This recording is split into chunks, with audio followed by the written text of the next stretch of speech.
जोगी हो गए राजा, जोगी हो गए राजा, जोगी हो गए राजा, जोगी हो गए राजा।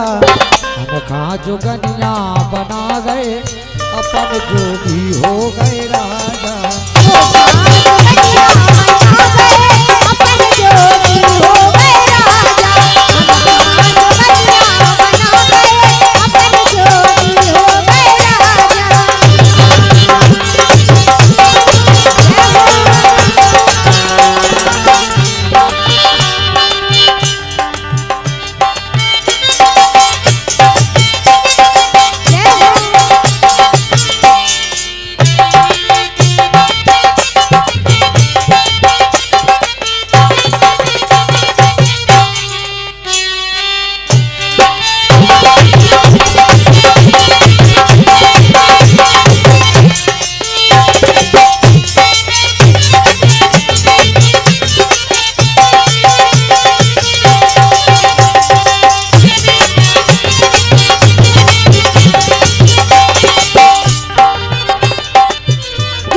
दरवाजे को बंगला बना गए, बस दरवाजे को बंगला बना गए, बंगला बना गए री बंगला बना गए।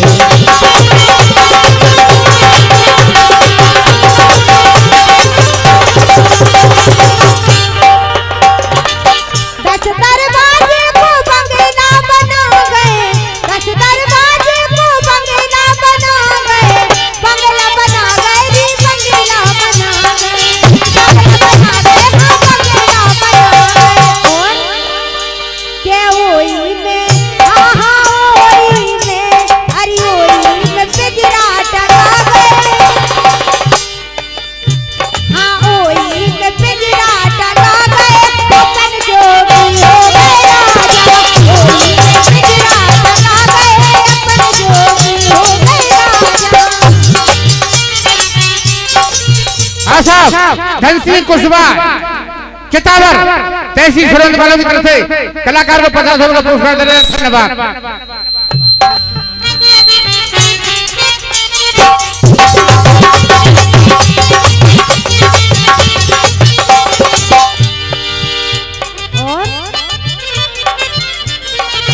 जोगी हो गए राजा, जोगी हो गए राजा, जोगी हो गए राजा,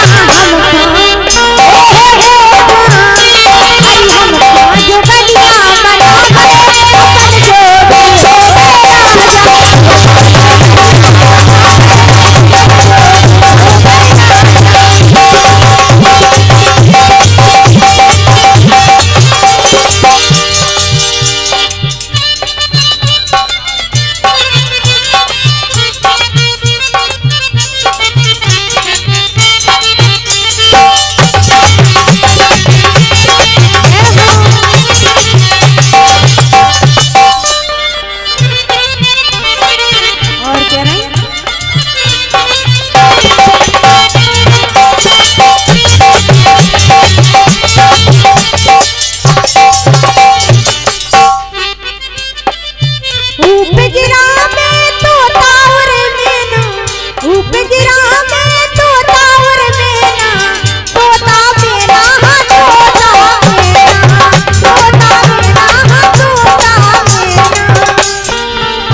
पिंजरा में अजी तोता और मैना, अरे तोता और मैना, तोता और मैना।